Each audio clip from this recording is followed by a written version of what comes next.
अस्सलाम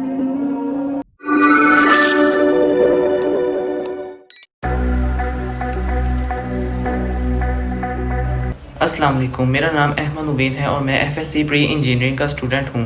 मैंने इस साल मैट्रिक में फैसलाबाद बोर्ड से 1179 मार्क्स लिए हैं और मेरी फैसलाबाद बोर्ड में 4th पोजीशन आई है। मैंने ये मार्क्स किस तरह हासिल किए और आप भी इतने मार्क्स किस तरह ले सकते हैं? रोज़ाना कितने घंटे पढ़ना होगा? सिलेबस सारा करना पड़ेगा या फिर सिर्फ इम्पोर्टेंट टॉपिक?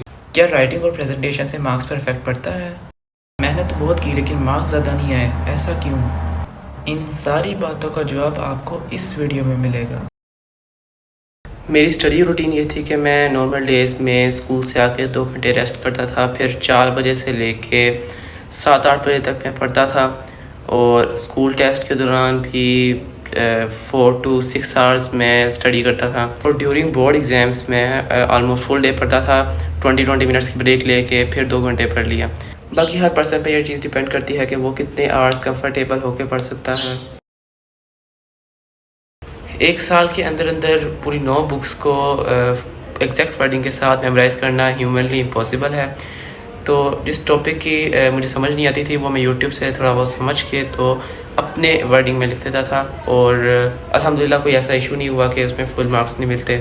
लेकिन आपको इम्पोर्टेंट टॉपिक्स आप भी पता होना चाहिए और इम्पोर्टेंट टॉपिक्स आपने समझ के याद करने हैं, रट्टा नहीं लगाना।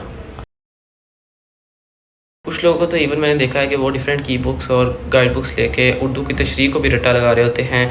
अगर आपकी उर्दू अच्छी है तो आप तशरीह अपनी वर्डिंग में लिख सकते हैं।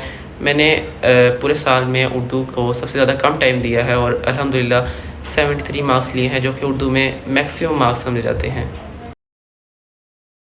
लोगों की तो ये भी मिथ होती है कि जो टॉपर्स है उनका डेटा रेलिवेंट नहीं होता, लेकिन उनकी राइटिंग और प्रेजेंटेशन आउटस्टैंडिंग होती है, तो ऐसी बात बिल्कुल भी ठीक नहीं है। राइटिंग और पेपर प्रेजेंटेशन आपके मार्क्स पे अफेक्ट करती है, बट टोटली भी इस पर रिलाई नहीं करना चाहिए। आपने अपना जो डाटा है वो रेलिवेंट लिखना है, टू द पॉइंट लिखना है और एक्स्ट्रा उसको लेंथी नहीं बना देना। जितना बुक में लिखा हुआ है उतने कंसेप्ट आपने लिख देना है, तो आपको इंशाल्लाह पूरे ही मार्क्स मिलेंगे। सवाल ही पैदा नहीं होता कि आपका एक भी मार्क्स कटे। लेकिन अगर आपको भी बोर्ड में पोजीशन लेनी है तो आपको एक एक चीज़ पे फोकस करना पड़ेगा। राइटिंग भी आपकी ज़बरदस्त होनी चाहिए, प्रेजेंटेशन और everything. The most important thing कि आपने हार्ड वर्क तो करना ही है, लेकिन उसके साथ स्मार्ट वर्क पे भी फोकस करना है। आप पेपर अटैम्प्ट करने से पहले अपने माइंड में पूरी एक पिक्चर पेपर की बनाएं कि आपने कौन सा क्वेश्चन किस तरह अटैम्प्ट करना है, कितने पेजेस, कितने टाइम वगैरह में अटैम्प्ट करना है। टाइम मैनेजमेंट भी बहुत इंपॉर्टेंट होती है, स्पेशली इन आर्ट सब्जेक्ट्स जिनमें बच्चे लास्ट तक पेपर करते रहते हैं और उनके पेपर के कुछ क्वेश्चंस रह भी जाते हैं। बोर्ड के एग्ज़ाम से 15 डेज़ पहले आपका एक गोल्डन पीरियड होता है कि जिसमें आप अपने वीक टॉपिक्स को क्लियर कर सकते हैं। उन डेज़ को आपने बिल्कुल ज़ाया नहीं करना और एक स्केड्यूल अपना बनाना है और उसको फॉलो भी करना है। मेजॉरिटी ऑफ स्टूडेंट्स अकेडमीज़ भी ज्वाइन करते हैं और फिर जब स्कूल के टेस्ट हो रहे होते हैं और अकेडमीज़ के भी टेस्ट हो रहे होते हैं तो वो डबल माइंडेड हो जाते हैं। फिर होता यह है कि वो अकेडमीज़ के टेस्ट में भी परफॉर्म नहीं कर पाते और स्कूल के टेस्ट में भी। मैंने मैट्रिक में कोई एकेडमी ज्वाइन नहीं की और एफएससी में भी मेरा यही इरादा है कि मैंने मैट्रिक अल फैसल ग्रामर हाई स्कूल से की है, which is one of the best school of Faisalabad, जिसमें एकेडमी की बिल्कुल ज़रूरत नहीं पड़ी मुझे और टेस्ट सेशन बहुत बेहतरीन था। टीचर्स भी बहुत कोऑपरेटिव थे और सब उन्होंने हमें बहुत मोटिवेट किया और हमारे तमाम कॉन्सेप्ट्स क्लियर किए। इवन दो हमारे स्कूल से बोर्ड में सेकंड पोजीशन भी आई है, थर्ड भी आई है और मेरी फोर्थ भी आई है। और एक चीज़ जो आपकी सक्सेस में बहुत वाइटल रोल प्ले कर रही होती है वो दुआ है। दुआ से अपनी तकदीर को भी बदल सकते हैं। तो आप ये दुआ किया करें कि जो बोर्ड का पेपर आपका चेक कर रहा है वो इंसाफ से पेपर चेक करे और आपके गलत मार्क्स ना डिडक्ट करे। बाज़ औक़ात गलत मार्किंग की वजह से कुछ स्टूडेंट्स के साथ 1-2 सब्जेक्ट में मिसहैप हो जाता है और उनके सारे मार्क्स पे इफेक्ट पड़ता है।